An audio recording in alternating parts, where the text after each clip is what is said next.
Hi, this is Karen Cupico, and today I'm going to read a part of my book, Life is Just Another Class, One Soul's Journey Through Past Life Regression. Chapter 4, From the Other Side.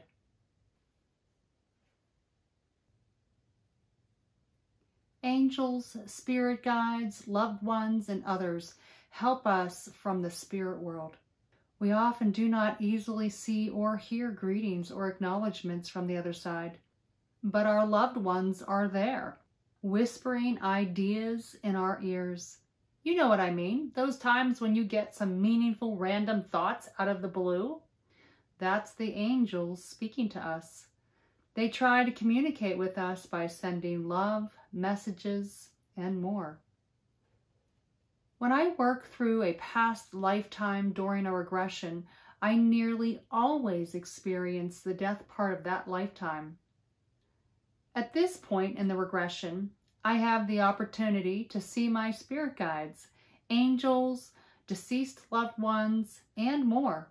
At my death scene, I really grasp a clear understanding of what goes on around me spiritually. The encounter is similar to a near-death experience, except I did not have to come near death, literally. Let me explain.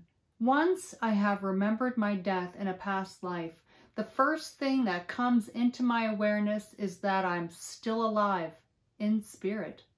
For me, I often stood close by my body and watched what happened next. I became hyper-aware of details in that lifetime. I heard the tree cry from the pain of witnessing my death as Isabella. I watched over my body until Christoph's men came to kill me when I was Sally. The details of a lifetime became interestingly clear once I died. As Isabella, I knew exactly who killed me and why. When I died as Annabelle Montgomery, I knew I would not be able to bear the pain of seeing my father receive the news of my death, so my mother helped me transition to heaven. For the most part, I immediately remember that death is natural and my spirit is still alive. The spirit part of your body is the real you.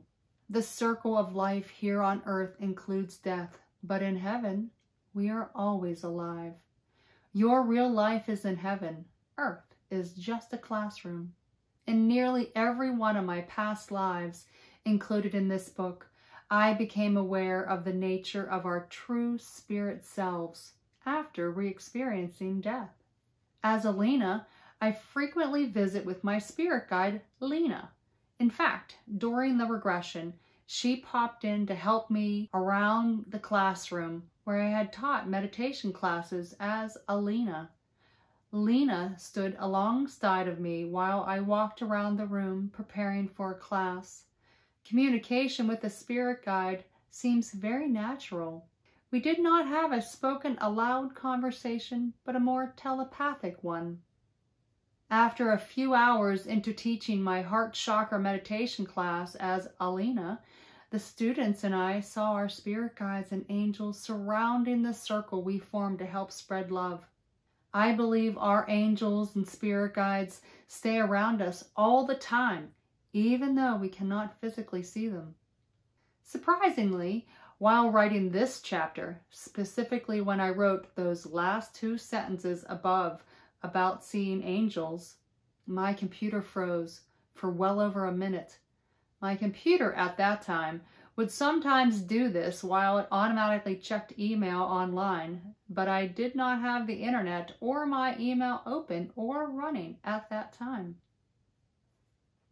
I looked at the clock on the computer screen. It froze at 4:44 p.m.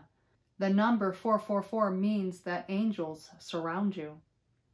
According to the book, Angel Numbers 101, the meaning of 111, 123, 444, and other number sequences by Doreen Virtue, published by the Hay House in 2008, the definition of 444 means 444, There are angels. They're everywhere around you.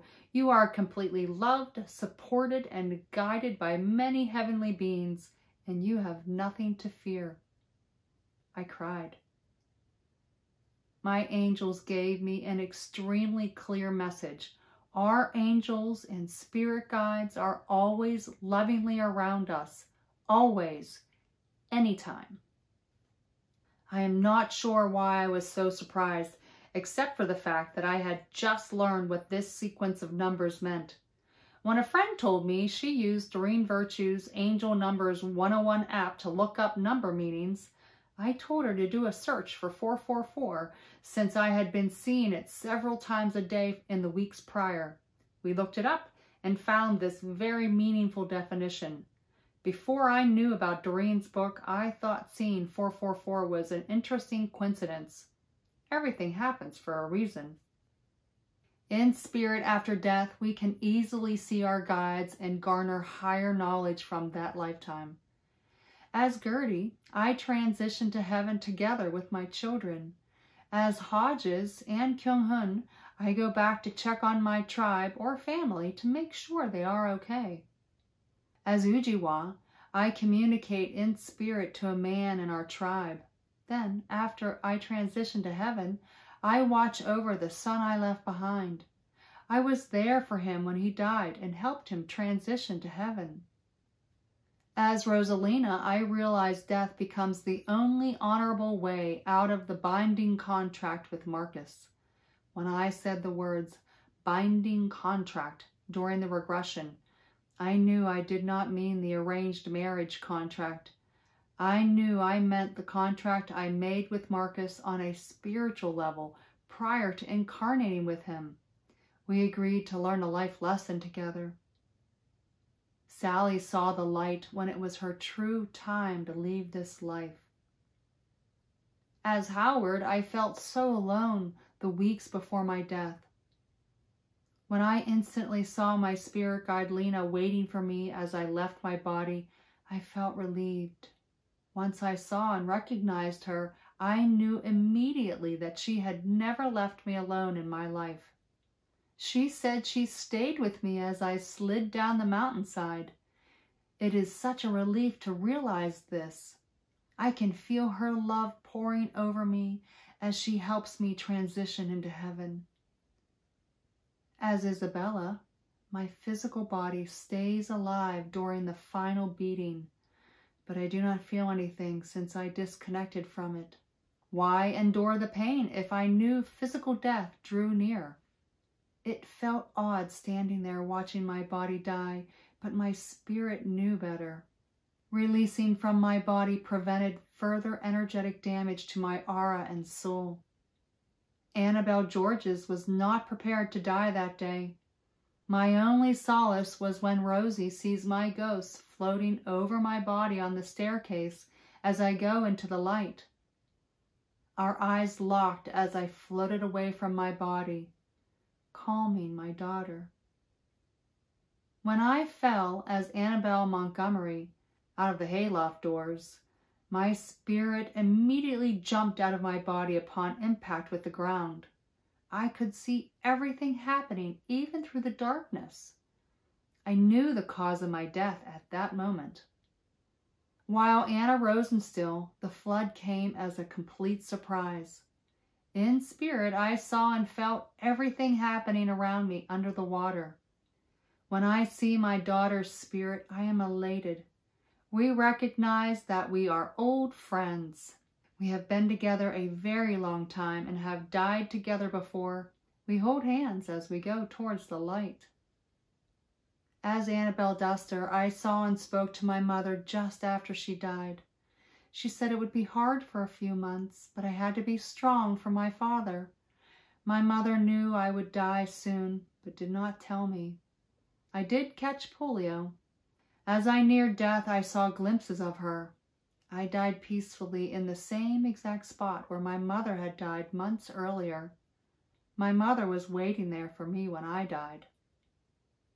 We leave our lifetime just as we leave a classroom after having taken a very long and arduous test. We feel relief and the satisfaction of finishing the lesson. In some lifetimes, I stood at my physical body in spirit and realized I died. It always felt liberating to shed the physical body, most likely because of all the traumatic deaths I experienced. I knew after death, though, I should transition into heaven. In a few lifetimes, I worried about the care of my body after death. As Ujiwa, I went on a mission to find someone who would listen to me after I died. My beliefs at that time dictated that I needed someone to find my body as Ujiwa. As Sally, I watched over my body until Kristoff's men discovered it. In most lifetimes, I do not worry about my body. So in spirit, I either go directly to check on my family or transition to heaven. I want to check on my family to make sure they will be fine without me. As Kyung-hun, I stayed until they heard the news of my death. I always float upwards after I die. I do not remember going very far up, just up. A few times, I know I floated above the housetop or about 50 feet above the ground, but I do not recall ever going any further into the sky. Sometimes I died at the same time as my family. Since they are in spirit too, we go together into the light. Occasionally, I accompany my spirit guide there as well.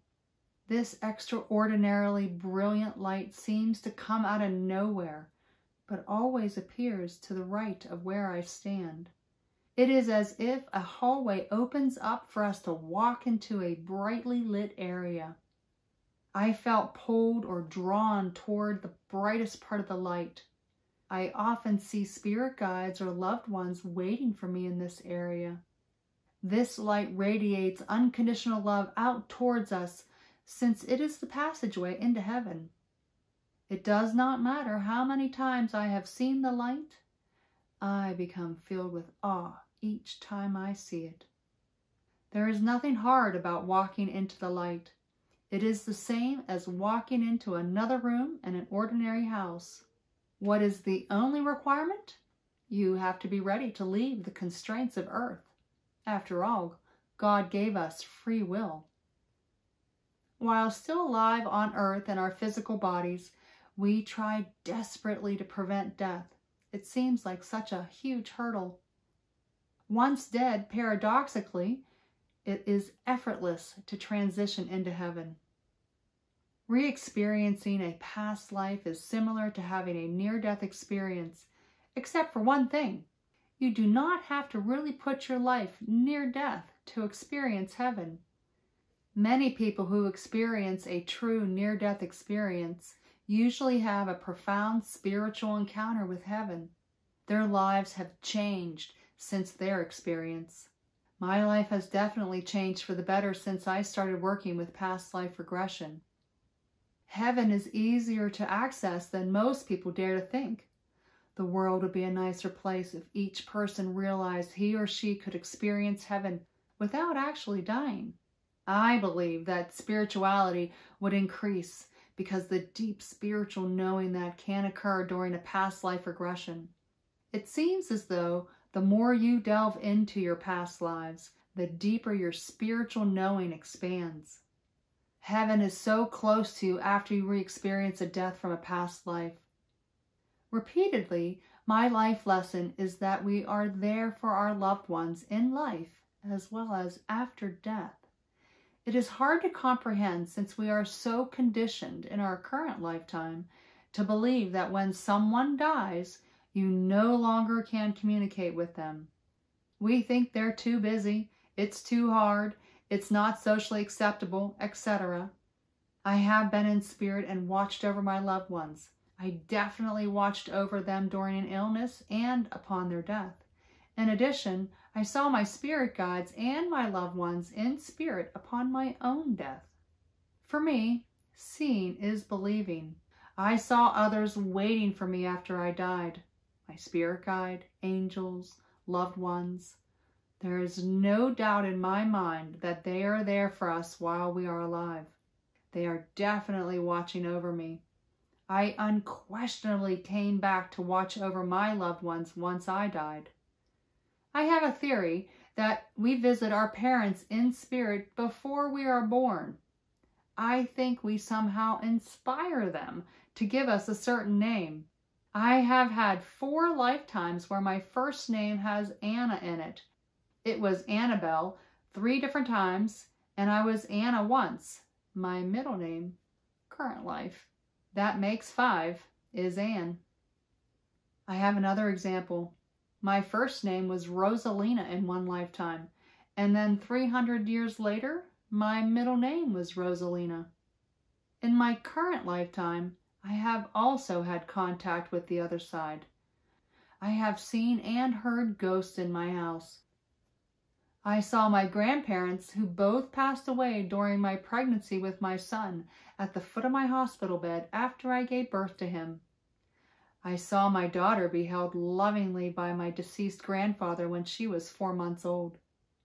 My deceased grandmother relentlessly talked to a psychic friend of mine until she told me her message, "Write the book." Yes, this book. Our loved ones and spirit guides are always around us, helping and guiding us in any way they can. This class on earth can be hard. The angels and spirit guides are here to help. We just need to ask. Through meditation and self-hypnosis, I received repeated messages that I have more than one spirit guide. Through my work with past life regression, I have met 6 of them.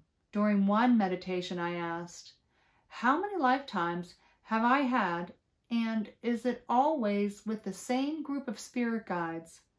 I received the answer, "You have had thousands of lifetimes with thousands of spirit guides." This message came complete with the visual of a never-ending line of spirit guides, all smiling at me. Simply awesome. I asked, "How many are in my group of spirit guides this lifetime?" The answer was 16. When I asked, "Who is helping me now? And do different spirit guides help with different areas of my life?" The answer was a resounding, "We are one." A common spiritual teaching.